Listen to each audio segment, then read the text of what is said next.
नमस्कार दोस्तों, हमारी आज की कहानी है बहू।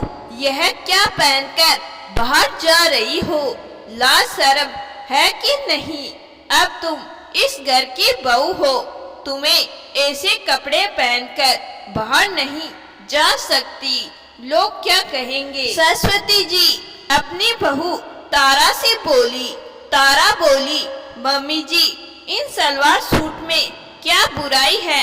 मेरे मायके में भी तो यही सब पहनकर बाहर घूमने जाती थी, और इन कपड़ों में शर्म वाली क्या बात है? आजकल तो सभी लड़कियां ऐसे ही कपड़े पहनती है। सरस्वती जी बोली, बुराई क्या है? यह पूछते हुए भी तुम्हें शर्म नहीं आ रही? लगता है तुम्हारे माँ बाप ने तुम्हें कुछ संस्कार दिए ही नहीं। जाओ जल्दी से अंदर जाकर कपड़े बदल आओ। हमारा यहाँ तौर तरीके से रहना होगा। तुम्हें यूं ही कुछ भी पहनकर नहीं घूम सकती। तारा पास खड़े अपने पति रोहन को देखने लगी कि शायद रोहन उसके पक्ष में कुछ बोलेगा, मगर रोहन चुपचाप सब बातें सुन रहा था। सरस्वती जी बोली, रोहन को क्या देख रही हो? अब रोहन को हमारे खिलाफ भड़काओगी क्या? तभी रोहन बोला, जाओ तारा कपड़े बदल लो। माँ का तुम्हारा यह सलवार सूट पहनना पसंद नहीं आया। तारा बोली, रोहन मैं तुम्हारे साथ ही तो बाहर घूमने जा रही हूँ, और इन कपड़ों में आखिर बुराई क्या है? पास बैठी बड़ी ननद सुरभि बोली, भाई रोहन, लगता है तुझे अब तक बीबी को काबू में करना नहीं आया। अगर ऐसा ही बीबी की सुनता रहा तो वह दिन दूर नहीं कि ये एक दिन तुझे अपना गुलाम बना देगी। भाई मैं तो कहती हूँ इसे अभी की अभी इसकी औकात बता कि ससुराल में सास और ननद की इज्जत कैसे की जाती है।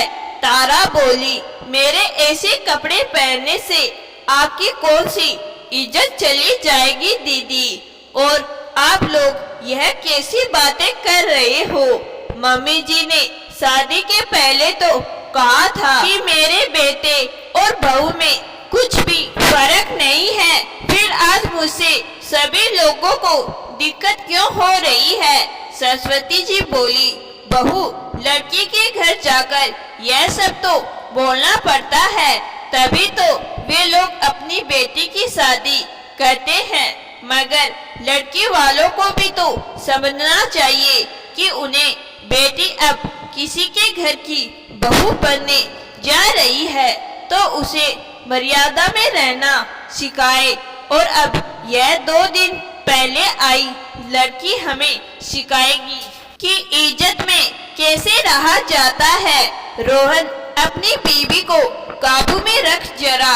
रोहन बोला, तारा बहस मत करो, और जो माँ और दीदी कह रहे हैं बस वैसा करो। तारा बोली, मगर रोहन ने तुरंत कसकर एक थप्पड़ तारा के गाल पर जड़ दिया। तारा की आंखों से आंसू झलक पड़े और वह रोते हुए अपने कमरे में चली गई। तारा कमरे में जाकर लेट गई और याद करने लगी वह दिन जब रोहन की माँ सरस्वती जी ने उसे रोहन के लिए पसंद किया था। सरस्वती जी ने पहली नजर में तारा को अपनी बेटे रोहन के लिए पसंद किया था। सरस्वती जी ने तारा की माँ शीला जी को यह भी आश्वासन दिया था कि मेरी बेटी और बहू में कोई फर्क नहीं है। शीला जी, जैसे मेरी दोनों बेटियों को हमने हर चीज की आजादी दे रखी है, वैसे ही सारी आजादी तारा को भी होगी। मगर शादी के बाद दूसरे दिन से ही सरस्वती जी ने अपना असली रंग दिखाना शुरू कर दिया था, और उसमें उनकी दोनों बेटियां भी साथ देती थी।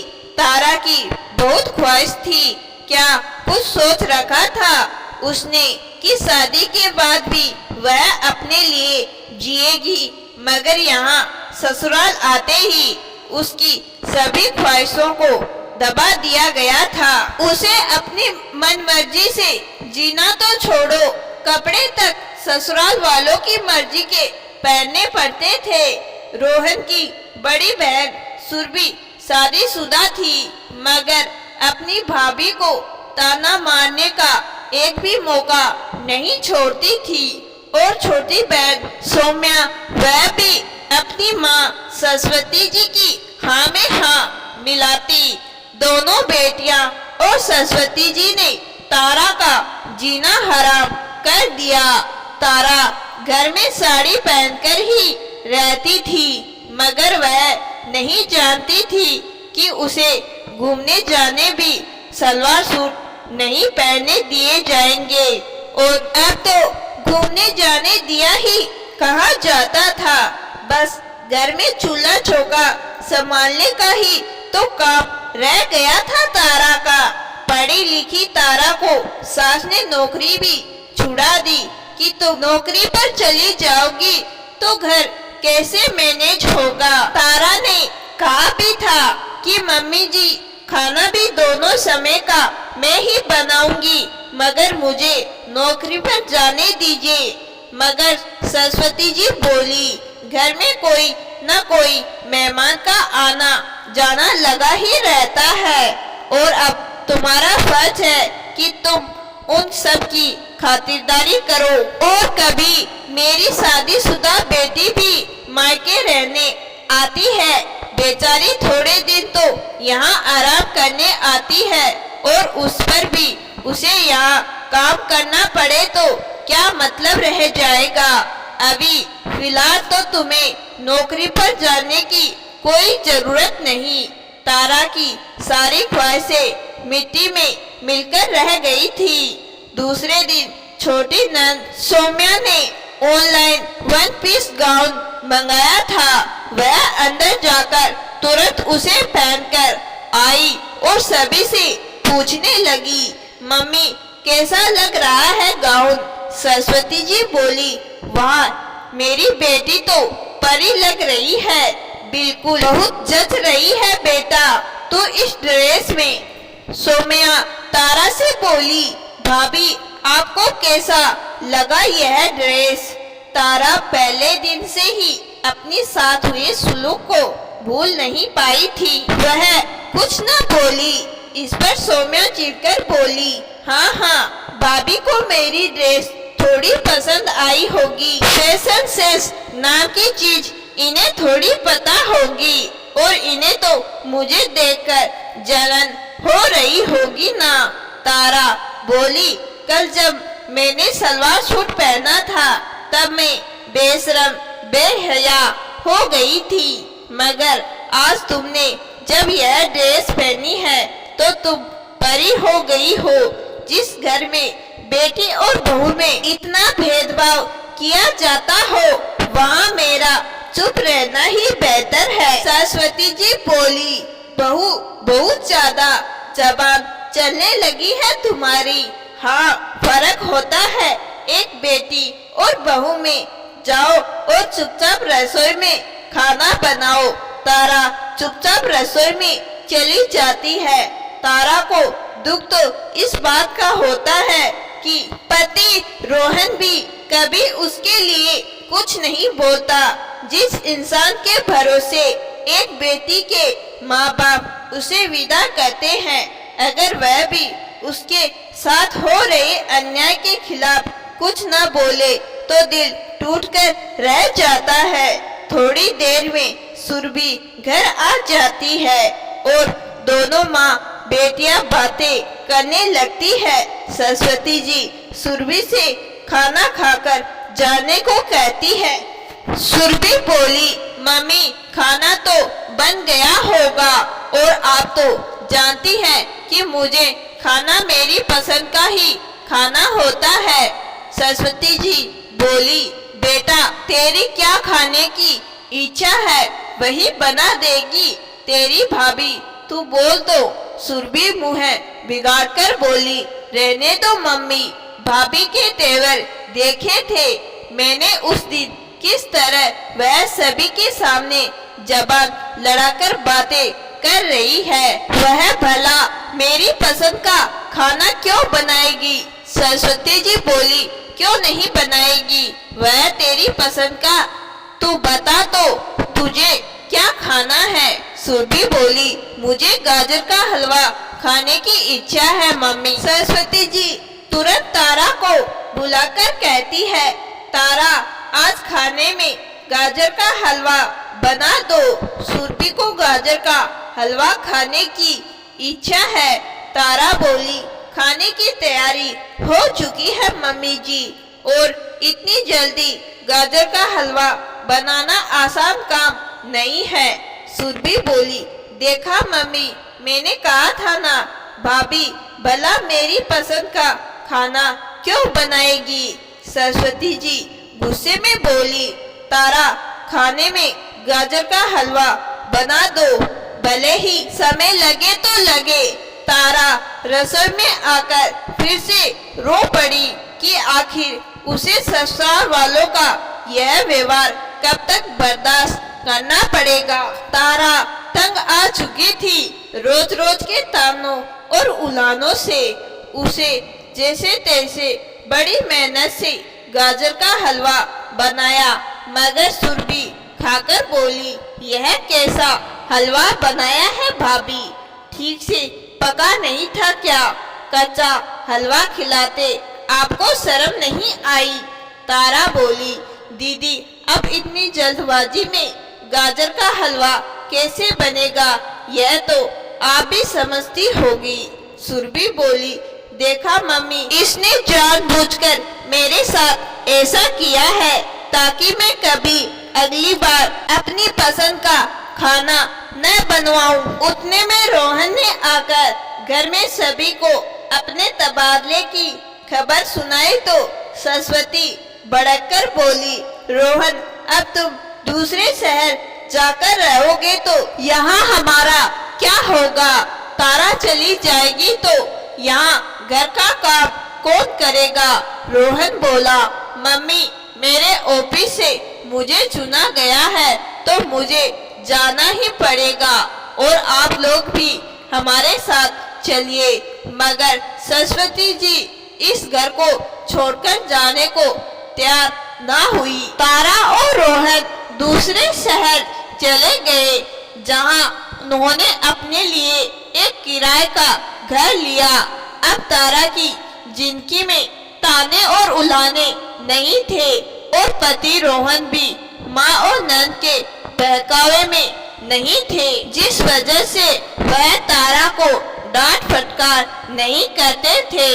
अब तारा ने भी नौकरी ज्वाइन कर ली थी, जिससे उनकी एक अधूरी ख्वाहिश तो पूरी हो पाई थी। थोड़े महीने तक तारा की जिंदगी में शांति थी, मगर सरस्वती जी एक दिन अचानक से सीढ़ियों से गिर गई। पैर में फ्रैक्चर होने की वजह से रोहन सरस्वती जी को अपने साथ यहाँ शहर ले आया। डॉक्टर को दिखाकर उनका अच्छे से इलाज करवाया, तब जाकर सरस्वती जी ठीक हो पाई। तारा ने भी उनकी बहुत सेवा की, यहाँ तक कि अपनी नौकरी से थोड़े दिन तक छुट्टी भी ले ली ताकि वह सरस्वती जी का ध्यान रख पाए। एक दिन तारा रसोई से पसीना पोंछते हुए निकल ही रही थी कि उसे बगल वाले कमरे से फुसर फुसर की आवाज आई। तारा ने कमरे में झांका तो देखा कि सास सरस्वती जी अपनी बेटी सुरभि से धीमी आवाज में फोन पर बातें कर रही थी। बेटा सुरभि, मेरा क्या है, आज नहीं तो कल भगवान को प्यारी हो जाऊंगी, मगर तेरी भाभी को तो इतना समझ तो होनी चाहिए कि अपनी सास को अच्छा अच्छा खाना खिलाए। जब देखो रोटी सब्जी दाल चावल यही बनाती रहती है, क्या रोज रोज यह खाना भाता है? या अलग रहकर तो तेरी भाभी के मजे हो गए हैं। तेरी भाभी सुबह 7 बजे उठती है। घर की लक्ष्मी को सुबह सूरज निकलने से पहले उठ जाना चाहिए, मगर उसे कौन समझाए। तारा बहू कपड़े धोने के लिए मशीन लगाती है। झाड़ू पोछा बर्तन सभी को बाई लगा रखी है। ठाट बाट तो देखो महारानी के, हम तो हमेशा हमारे कपड़े हाथ से ही धोते हैं, और काम वाली बाइयों के काम भला किसे पसंद आते हैं। अब तो नौकरी भी करने लगी है महारानी, मगर देखना मैं आ गई हूँ अब यहाँ, और कैसे रोहन को उसके खिलाफ भड़काती हूँ, और कैसे सारे नौकर चाकर हटवाकर बहू का जीना हराम ना कर दूं, तो मेरा नाम भी सरस्वती नहीं। तारा ने सब कुछ सुना और अपने कमरे में जाकर बैठ गई। उसकी आंखों में आंसू थे और वह सोचने लगी, जैसे तैसे सास और नंद के तानों से यहाँ आराम मिला था, मगर फिर से अब यह सब शुरू हो गया। सरस्वती जी बोली, तारा खाना बन गया हो तो लगा दो। तारा रसोई में दाल चावल सब्जी रोटी ले आई। उतने में रोहन भी आकर डाइनिंग टेबल पर बैठ गया। रोहन को देखते ही सरस्वती जी बोली, मुझे तो आजकल खाने में कोई स्वाद ही नहीं लगता। रोहन, यह बीमारों वाला खाना रोज रोज खाया नहीं जाता। रोहन बोला, मम्मी आपको तला हुआ और चटपटा खाना खाने के लिए डॉक्टर ने मना करके रखा हुआ है, इसीलिए तारा रोज यह खाना बनाती है। पकोड़े, बड़ा समोसा, यह सब हम भी नहीं खा रहे हैं, बल्कि आपको तो यह सोचना चाहिए कि मेरी वजह से घर में तला खाना बन ही नहीं रहा है और कोई नहीं खा रहा। हम भी नहीं खाते तो आपको खाने में दिक्कत क्यों हो रही है। सरस्वती जी बेटे का जवाब सुनकर चुप बैठ गई। दूसरे दिन सुबह जब तारा कपड़े धोने को मशीन लगा रही थी, सरस्वती जी बोली, बहू यह रोज रोज मशीन लगाती हो, जानती हो बिल कितना आता है। रोहन ऑफिस के लिए तैयार हो रहा था, वह सुनकर बाहर आया और बोला, हाँ मम्मी जानते हैं बिल कितना आता है, और वह बिल मैं भरता हूँ, इसीलिए आपको चिंता करने की कोई जरूरत नहीं है। और अगर तारा दिन भर कपड़े बर्तन यही करेगी तो दूसरे काम कब करेगी। सरस्वती जी फिर चुप बैठ गई। तारा के लिए यह पल जिंदगी के खुशनुमा पल थे, जब पति रोहन उसका साथ देता। आज रोहन पहली बार तारा के लिए लेकर उपहार में बहुत ही सुंदर गाउन लेकर आया था और कहने लगा, तारा मुझे माफ कर दो, जिस तरह मम्मी ने बेटी और बहू में भेदभाव किया उसी तरह शायद मैंने भी किया। उस दिन जब मैं अपने कमरे में ऑफिस का काम कर रहा था, मुझे बगल वाले कमरे से माँ की आवाज सुनाई दी। वह सुरभि दीदी को तुम्हारे खिलाफ बातें बता रही थी, और मैं जब कमरे से बाहर आया तो मैंने तुम्हें यह सब सुनते देखा। तुम अपने कमरे में जाकर रो रही थी, तब मुझे पहली बार सब समझ आया था कि अब तक मैंने जाने अनजाने में कितनी बार तुम्हारा दिल दुखाया होगा। तारा बोली, अब सब समझ आ गया और आपने मेरा साथ दिया। यह मेरी जिंदगी के सबसे खुशनुमा पल है, मैं इन्हें कभी नहीं भूलूंगी। इधर सरस्वती जी अपने बेटे का बदला रूप देखकर समझ गई थी कि अब उनकी दाल यहाँ नहीं गलेगी, इसीलिए वो वहाँ से खिसकने में अपनी भलाई समझी। आज तारा की सारी ख्वाहिशें एक एक करके पूरी हो रही थी, जिन्हें उसने कभी सोचा भी नहीं था। उसे तो लगा था कि शायद अब यह सारी ख्वाहिशें उम्र भर अधूरी ही रहेगी, मगर अच्छे लोगों के साथ कभी बुरा हो ही नहीं सकता। वक्त रहते सभी को उसकी कदर हो जाती है। तो दोस्तों, आज की कहानी आपको जरूर पसंद आई होगी। कहानी पसंद आई है तो कहानी को लाइक और चैनल को सब्सक्राइब जरूर करिएगा। धन्यवाद।